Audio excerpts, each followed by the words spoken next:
ঠাকুর বললেন, তোমার চরিত্রের কোনো উদাহরণে যদি কারো মঙ্গল হয়, তাহলে তার কাছে তা গোপন রেখো না। তোমার এই উদাহরণটুকু হয়তোবা আমাদের কাজে লাগবে।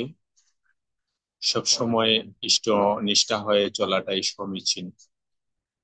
এবারে সমাপনী ইষ্ট প্রসঙ্গ করবেন উমাশঙ্কর দাদা, ভারত থেকে। জয় গুরু।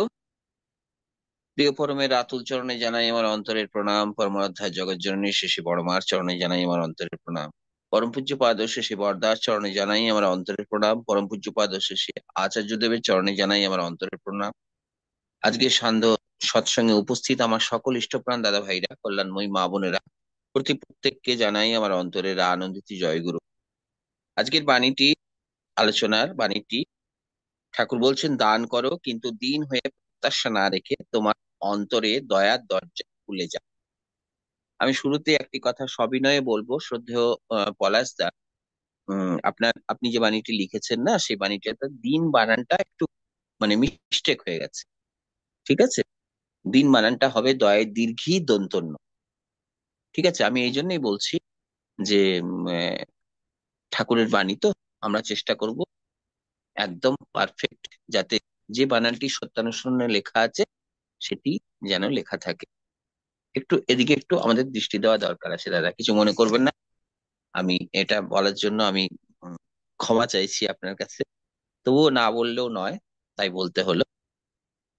আর ঠাকুর কিন্তু আমাদের দান করার অভ্যেসটা গড়ে তোলার জন্য এই কথাটি আমাদের বললেন আমাদের উদ্দেশ্যে।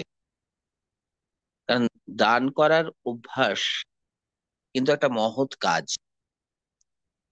দান কিন্তু সবাই করতে পারে না। অর্থ থাকলেও দান করার মনের ইচ্ছাটা থাকে না, হৃদয়ের দরজাটা খোলা থাকে না। অনেক মানুষ আছে আমার নিজের চোখে দেখা, যে মানুষেরা সারাটা জীবন অর্থ সঞ্চয় করে গেল কিসের জন্য? নিজের ব্যক্তিগত প্রপার্টি বাড়ানোর জন্য, নিজের আত্মীয় স্বজন জ্ঞাতি গোষ্ঠী তাদের পরিপালনের জন্য। সে সারা জীবন কিন্তু সে কঠোর পরিশ্রম করে গেল, কিন্তু কোনো মানুষকে দেখলাম না কাউকে দান করতে স্বেচ্ছায়, কোনো মন্দিরে স্বেচ্ছায় ভাবে এগিয়ে গিয়ে কোনো অর্থ দান করে এলেন, এটাও কিন্তু দেখলাম না। শেষ বয়সে কি হলো? শেষ বয়সে তার অর্থ কোথায় গেল? তার অর্থ গেল ডাক্তারের পিছনে, তার অর্থ গেল বিভিন্ন মানুষের পিছনে, বিভিন্ন ক্লাবে, বিভিন্ন সংগঠনে। যখন তার অর্থ ভয় দেখিয়ে লুটপাট করে নিল, তাহলে কি দাঁড়ালো? নিট রেজাল্ট হলো জিরো। তাহলে ঠাকুর আমাদের দান করার অভ্যাসটি যাতে আমরা অভ্যস্ত হয়ে উঠি, তার জন্য ঠাকুর বললেন দান করব, কিন্তু আমাদের যেন মনের মধ্যে কোনো প্রত্যাশা না থাকে। প্রত্যাশা কিসের প্রত্যাশা? আমি যাকে 10 টাকা দান করলাম, আমার যেন মনের মধ্যে একবারও যেন মনে না হয় যে আমি তোমাকে 10 টাকা দান করলাম, তুমিও কিন্তু আমাকে ভবিষ্যতে আমার প্রয়োজনে কিন্তু আমাকে 20 টাকা দান করো, বা আমার এই দানটা কিন্তু তুমি আমাকে রিফান্ড করবে দরকার হলে। এই মনে মনে প্রত্যাশাটা কিন্তু রাখা কখনোই উচিত নয়, তাহলে দান কিন্তু সার্থক হয় না।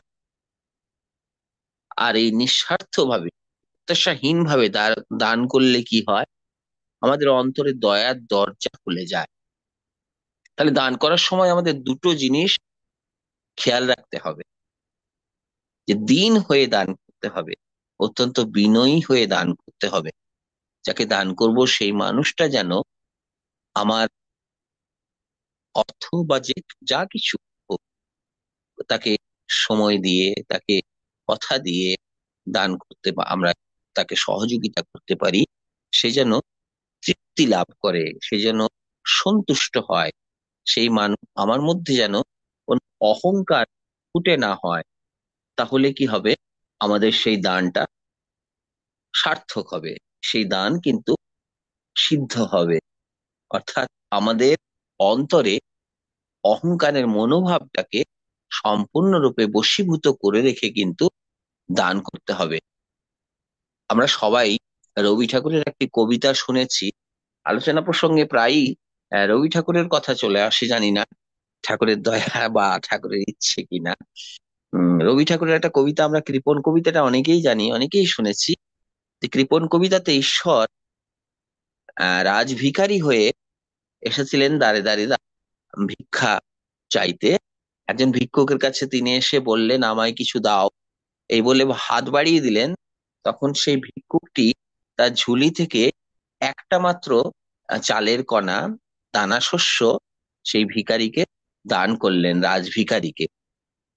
তারপরে সে যখন বাড়িতে এসে তার ওই ভিক্ষার ঝুলিটি যখন উজাড় করে বাড়িতে এসে দেখছে যে কত আজকে ভিক্ষার ঝুলিতে কি কি পড়লো, তখন দেখছে যে একটা দানা, একটা অন্নের দানা, যেটি তিনি সেই রাজভিখারিকে দান করেছিলেন, ঈশ্বরকে দান করেছিলেন, সেটি কিন্তু ফিরে এসেছে স্বর্ণ দানা হয়ে।